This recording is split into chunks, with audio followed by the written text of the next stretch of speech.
Jangan lupa like, komen, dan share YouTube TVRI Bengkulu dan nyalakan loncengnya ya.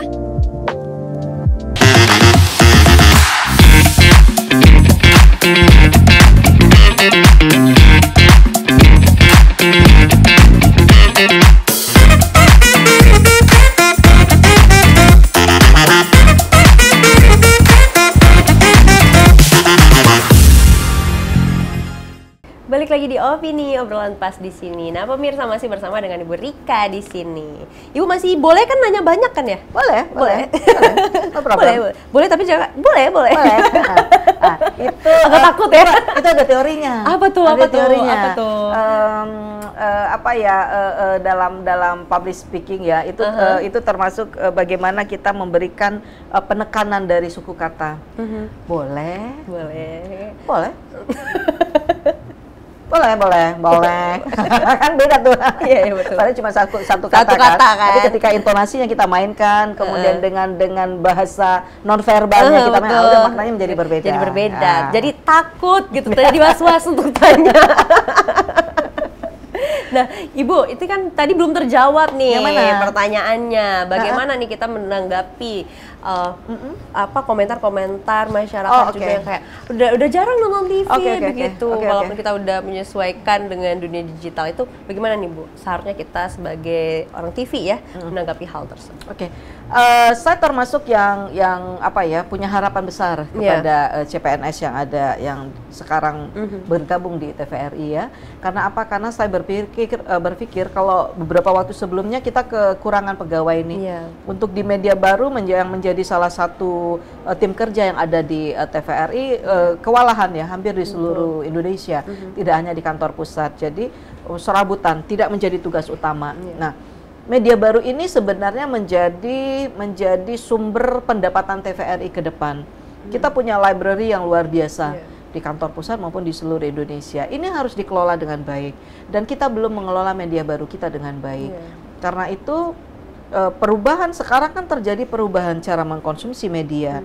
Jangankan orang, saya pun juga jarang menonton televisi dalam makna yang sebenarnya duduk di depan TV seperti itu ya. Saya sering mantaunya lewat HP.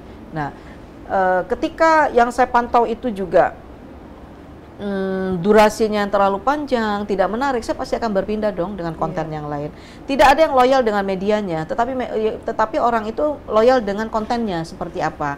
Karena itu saya berharap memang pengelolaan media baru di lingkungan TVRI itu menjadi lebih maksimal ya, termasuk di Bengkulu.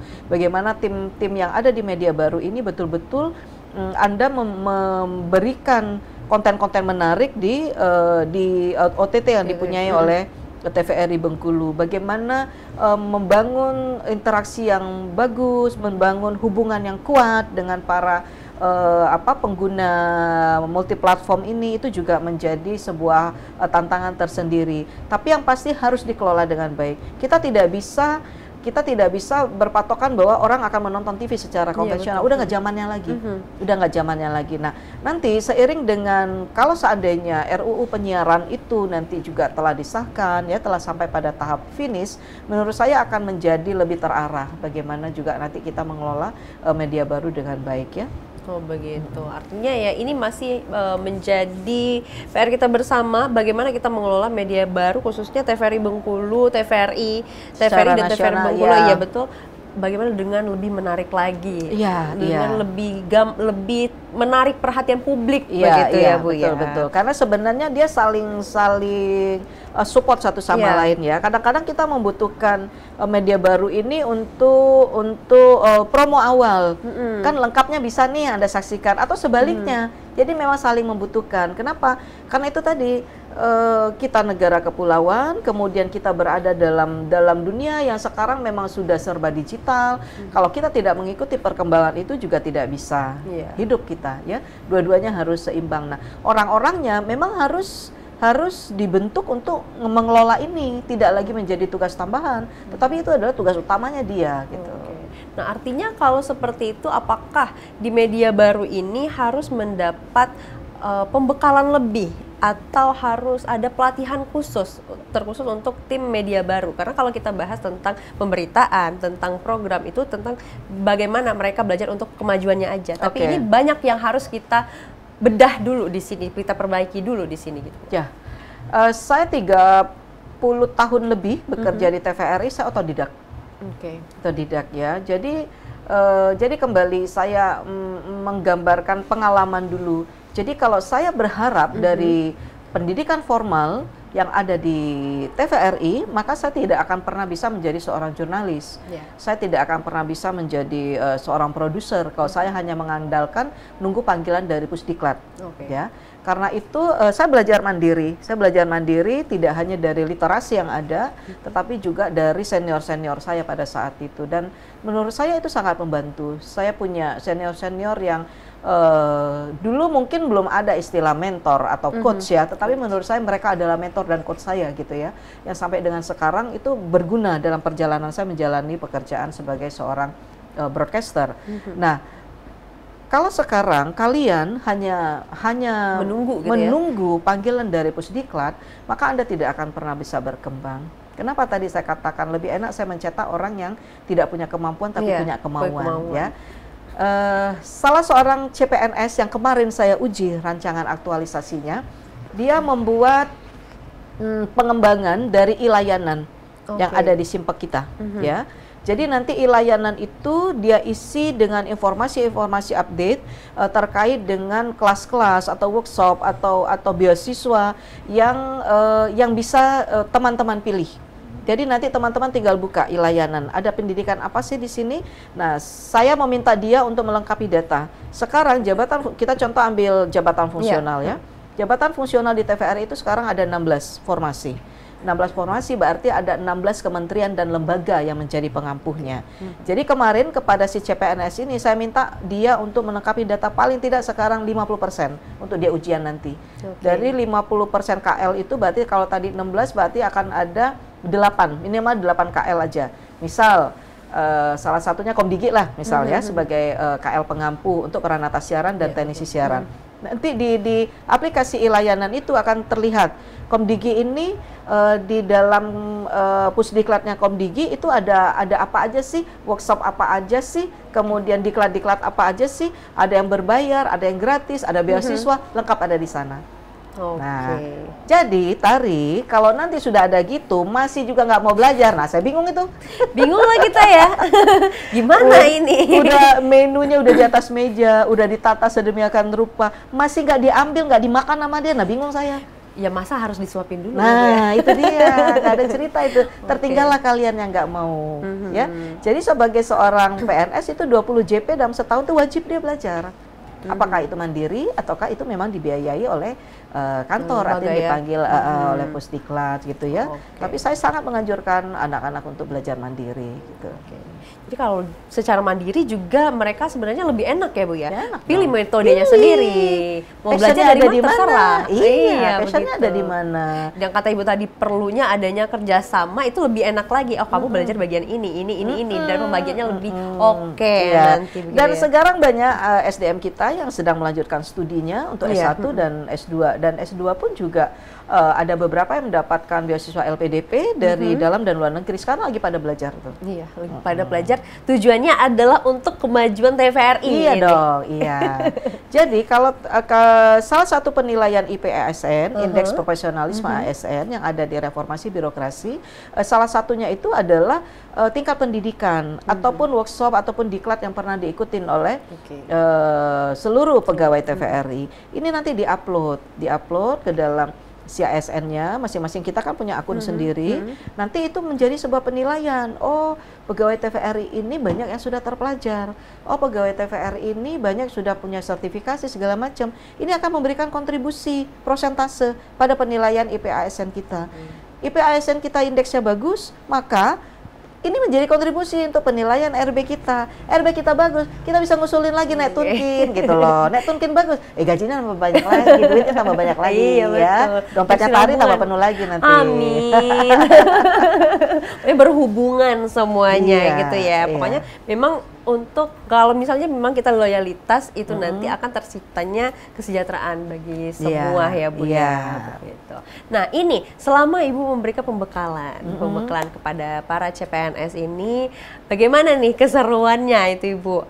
Mungkin ada yang kejadian lucu atau mungkin kayak Ibu, oh agak gemes ya nih anak ya gitu. Salah satu kelemahan online itu kita tidak bertatap muka secara langsung ya. Dan saya juga tiap kali ceramah itu kan sekitar 120 orang. Jadi saya harus membalik layar kan. Dan menurut saya itu salah satu kelemahannya ya. Jadi kalau ditanya seperti apa, saya tidak bisa menggambarkan secara detail karena waktu yang hanya 90 menit untuk bertatap muka di layar dengan jumlah orang yang sekitar 120 menurut saya menjadi sebuah keterbatasan. Tetapi antusiasme mereka cukup baik ya, cukup baik. Nah, sebagian besar mungkin karena saya penceramah, statusnya itu adalah sebagai penceramah. Jadi saya juga memasukkan bagaimana perjalanan karir saya. Jadi lebih kepada kelas-kelas motivasi sebenarnya. Bagaimana membangun motivasi anak-anak bahwa saya memulainya dari bawah. Ketika sekarang sampai kepada tahap ini tentu sebuah proses yang panjang. Dan bagaimana etos kerja yang sudah terbentuk baik itu sangat mempengaruhi. Bagaimana kita selalu mempunyai cara berpikir positif ya. Bagaimana kita menjadi orang yang tidak gampang menyerah itu juga menjadi sebuah faktor pendukung kalau menurut saya. Nah, ini yang saya tularkan. Tetapi ceramah saya juga lebih kepada menekankan nilai-nilai ASN berakhlak. Sepintar apapun orang, ketika dia tidak punya attitude yang baik, maka dia tidak akan bertahan lama dimanapun dia berada. Karena itu saya sangat berharap bahwa seluruh CPNS kita itu adalah orang-orang yang berilmu dan berakhlak mulia, ya seperti juga butir-butir dalam ASN berakhlak kita. Jadi nggak cuma itu ilmunya aja yang ada gitu ya, tapi kita bahas juga tentang akhlak karena nanti kita bahas tentang kerjasama yang baik gitu ya Bu ya. Kalau nggak ada itu ya gimana lah ini alamat nih. Benar. Kalau sepintar apapun dia, kalau dia tidak bisa bekerja sama dengan orang lain, kalau dia merasa dialah yang paling hebat, selalu benar sendiri, kan susah dong. Iya betul. Dia tidak akan bisa diterima di lingkungannya. Oh begitu. Nah untuk itu tolong disampaikan dulu Ibu, semangatnya dibangun dulu semangat untuk para CPNS kita ini. Iya dong. Boleh tolong disampaikan Ibu. Iya, jadi cintai pekerjaan Anda ya, dimanapun kalian ditempatkan untuk penugasan ini. Dan ketika Anda sudah punya pilihan untuk menjadi seorang ASN, maka komitmenlah dengan pilihan itu dan bertanggung jawablah dengan pilihan itu. Menjadi seorang ASN itu adalah, kalau saya pribadi, ini tari itu adalah sebuah berkah karena saya bekerja untuk negara ya. Dan saya pikir anak-anak muda sekarang juga menjadi sebuah kondisi yang baik ya, ketika kita juga dari awal, dari usia muda sudah berkomitmen untuk bekerja untuk negara. Karena itu dimanapun Anda ditempatkan, bekerjalah dengan baik, cintailah pekerjaanmu dan berkinerjalah dengan baik. Tetapi sepintar-pintarnya kalian, ketika Anda tidak punya attitude dan perilaku yang baik, maka itu juga akan mempengaruhi perjalanan karirmu ke depan. Kenapa? Karena penilaiannya ada dua. Pertama, penilaiannya dari sisi kinerja, kedua penilaiannya dari sisi perilaku kerja. Ini harus seimbang. Oke deh, terima kasih banyak loh Ibu Rika. Udah banyak menjawab pertanyaan, dan ini semoga juga bisa membangkitkan, seharusnya sangat bisa sih untuk membangkitkan semangat kita semua. Ini nggak cuma CPNS tapi penyiar-penyiar juga ya. Buat kalian ya nggak boleh ya. Jadi kalau siaran, nah mulai nih maknya ngomong. Maknya ngomong, ini keluar sisi ibunya. Nah ini maknya, naluri maknya keluar nih ya. Apa tuh? Sekarang kalau tari siaran jam 8, maka jangan 8:05 kau baru datang ke studio. Oh ya enggak. Oke, nanti saya cek ya. Iya. Aduh, alamat. Aku ajak kerja sama Pak Baslu ya. Jadi minimal kalian 30 menit sebelum on air. Banyak itu gunanya untuk prepare ya. Tetapi bukan hanya penyiar yang datang 30 menit sebelum on air, kerabat kerjaan lain juga gitu. Jangan penyiar datang 30 menit sebelum on air, produsernya belum datang, PA-nya belum datang, teman-teman yang lain juga belum datang. Nah, itu nggak cocok itu. Nah, oke. Ini alhamdulillah di KMB TVRI Bengkulu ini on time semua itu Ibu. Tolong kasih tahu sama yang lain ya. Insya Allah KMB selamat ya. Terima kasih banyak. Terima kasih Ibu Tari, Rika. sukses ya buat Amin ya Allah, Tari Ibu ya. juga semoga sehat selalu. Amin, Semoga amin. kita punya kesempatan untuk ketemu dan Amin. ketemu terus ya. Amin, Ya, amin, Ibu. amin. Anytime ya. Iya, Sukses buat betul. semuanya ya. Iya Ibu, Terima kasih banyak. Makasih. Nah, untuk pemirsa terima kasih banyak nih karena sudah menyaksikan opini kali ini, dan jangan lupa terus saksikan opini hanya di TVRI Bengkulu. Aku Utari Novadini mewakili seluruh kerabat kerja yang bertugas pamit undur diri. Sekian dan terima kasih. Wassalamualaikum warahmatullahi wabarakatuh dan sampai jumpa.